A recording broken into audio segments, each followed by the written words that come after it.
So far, the Knicks have cracked the code on Victor Wembanyama, and that's been one of the biggest surprises of this matchup. The most impressive part of New York's defensive approach has been how aggressively they've challenged him before he can ever settle into his game. Instead of letting him get comfortable and take control near the rim, the Knicks have made every touch, cut, and move feel like hard work from the jump. Rather than allowing Wembanyama to set up deep in the paint like many teams have done, New York has consistently pushed him off his preferred spots, disrupted passing lanes, and forced him to start possessions much farther from the basket than he wants. Whether he's setting screens, posting up, or trying to sneak into the paint without the ball, the Knicks have stayed glued to him and made sure he feels pressure every step of the way. The impact has been impossible to ignore. One of the NBA's most dangerous offensive stars has had a tough time finding his usual rhythm. Through the first two games, Wembanyama is shooting just 40.5% from the field and only 26.7% from three-point range. Those numbers are a major drop from the level he displayed throughout the postseason and show just how effective New York's strategy has been. A huge share of the credit belongs to Karl-Anthony Towns, who has quietly stolen the spotlight in this battle of star big men. While many expected Wembanyama to dominate the matchup, Towns has been the more productive player on both ends of the floor through two games. He's averaging 19.5 points per game while putting up an outstanding 56/43/ shooting split, and he's also pulling down more rebounds than Wembanyama. On offense, Towns has repeatedly dragged Wembanyama away from the basket and attacked him in space, creating situations that have looked uncomfortable for the young star.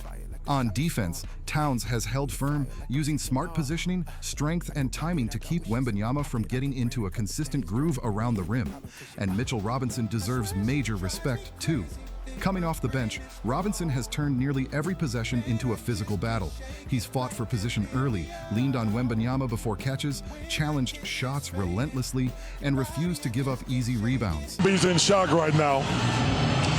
It's probably been a long time since he got his ass kicked like this. I remember when I got in high school, there was a guy named Lewis Jackson. Oh, yeah, that Lewis Jackson? And I remember the first time that I was like, you know, when you're a great player, very rarely you just get your ass kicked. Lewis Jackson did it to me in high school. Leonard Mitchell did it to me in college at LSU. Wemby's spinning. You see he's throwing the ball all over the place. It's a shock to his system. He's too young to understand, like, I got over it. But right now, he's turning the ball over. He is so flustered right now. And listen, we can say what we want to. He's 22. He's going to own the league soon. But right now, he's being owned. Big Cat is just taking his ass to the woodshed, plain and simple. Thank you so much for watching. I noticed most of you aren't subscribed yet, so if you're enjoying the video, hit subscribe. It really means a lot. Every trip down the floor has felt like a grind when Robinson is involved, and that effort has played a huge role in New York's success so far. Robinson's impact goes far beyond the box score. His length allows him to challenge Wembanyama's shots without constantly picking up fouls, and it also makes it much harder for Wembanyama to simply rise up and shoot over defenders. Just as important, Robinson has helped take away one of Wembanyama's biggest strengths, creating extra opportunities on the offensive glass. New York's commitment to boxing out, crashing the boards as a group, and fighting for every rebound has stopped Wembanyama from controlling second-chance possessions the way he often does against less organized teams. Game 2 may have been the strongest example yet of how effective Mike Brown and the Knicks coaching staff have been with their game plan. Wembanyama was held to only 7 points and 4 shot attempts in the first half. At times, he looked completely out of sync with the flow of the offense, which is not something fans are used to seeing from a player of his caliber. Nothing came easy. Every catch was contested, every drive ran into traffic, and every post touch was met with immediate pressure. Instead of letting him settle into a scoring rhythm, New York pushed him into becoming more of a perimeter shooter and playmaker. By the time he started finding some success, San Antonio had already spent much of the game trying to climb out of a difficult situation. One of the most fascinating storylines from this series is how New York has targeted an area of Wembanyama's offensive game that hasn't received as much attention before. Even with his incredible size, reach, and skill set, his postgame still appears to be a work in progress. When defenders force him away from his preferred spots, he hasn't always been able to respond with consistent counters, quick decisions, or strong moves toward the basket. Too many possessions have ended with tough fadeaways or heavily contested jumpers instead of cleaner looks near the rim. The Knicks clearly recognize this opportunity and have challenged him physically on nearly every possession. Up to this point, Wembanyama hasn't consistently made them pay for that approach, and that has been a major factor in the series.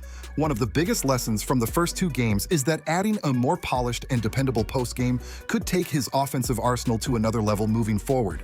That doesn't take away from his talent at all, but it could make him even tougher to defend when teams try to push him off his spots. To Wembanyama's credit, he showed a much stronger response in the second half of Game 2. He played with more aggression, made better decisions with his shot selection, and looked far more comfortable attacking New York's defense. The challenge, however, is that playoff games are often decided by only a few crucial possessions late in the game, making every slow start feel even more significant. While the spotlight has been on Wembanyama's struggles, another big reason this series has tilted in New York's favor is the discipline they've shown for nearly every minute on the floor. The Knicks have refused to get distracted by highlight plays or momentum swings. Instead, they've stayed committed to the same physical, grinding style that has made life difficult for San Antonio's star all series long. What makes this even more impressive is that New York hasn't relied on just one defender to slow him down. It has been a complete team effort. Every player who rotates onto Wembanyama seems to understand the assignment. The help defense arrives quickly, passing lanes are crowded, and there are very few easy opportunities around the basket. That kind of coordination is hard to maintain against a player with Wembanyama's size and skill, yet the Knicks have managed to do it consistently. At the same time, San Antonio faces a difficult challenge moving forward. The Spurs know Wembanyama is their biggest offensive weapon, but simply forcing the ball to him every possession may not be the answer. New York has already shown it is prepared for that approach. Instead, the Spurs may need to find more creative ways to get him involved, whether that means quicker actions, better spacing, or finding opportunities before the defense gets fully set. The pressure now shifts toward Game 3, where adjustments could determine the direction of the entire series. If New York continues to control the physical battle and keep Wembanyama away from his favorite spots, the Knicks will have a great chance to stay in command. But if Wembanyama finds a way to attack earlier in possessions and establish himself closer to the rim, the entire matchup could change in a hurry. That's what makes the next game so intriguing. Through two games, the Knicks have done an outstanding job making one of the league's most dangerous young stars look uncomfortable. The question now is whether they can keep it going, or if Wembanyama is about to deliver the kind of response that completely shifts the conversation. And unfortunately for San Antonio, the biggest moments late in Game 2 didn't go their way. In the closing seconds, Wembanyama committed a costly turnover when the ball was thrown off Stephon Castle's back, giving New York a crucial extra possession. The Knicks quickly capitalized, and that sequence eventually led to free throws for Jalen Brunson at a critical point in the game. Then came another huge opportunity. With the Spurs looking to take the lead, Wembanyama got a quality look from mid-range that could have put San Antonio ahead by 1 point. It was the type of shot he's capable of making, but this time it rattled off the rim and bounced away. Just like that, another golden chance slipped through the Spurs' hands. The reason this discussion includes the words "so far" is simple. This series is still wide open. Mitch Johnson and the Spurs coaching staff have time to make adjustments, and Wembanyama already showed encouraging signs in the second half of Game 2. Players with his talent level have a habit of learning quickly and responding when the pressure rises. Still, through the first two games, the numbers and the eye test point in the same direction. The Knicks have made life extremely difficult for him. They've limited easy touches near the basket, controlled the rebounding battle, and forced him into some of the toughest offensive stretches of his postseason run. Karl Anthony Towns has been outstanding. Mitchell Robinson has brought relentless energy. And New York's physical style has consistently disrupted San Antonio's rhythm. Wembanyama may eventually crack the code and flip the narrative, but right now, the Knicks deserve full credit.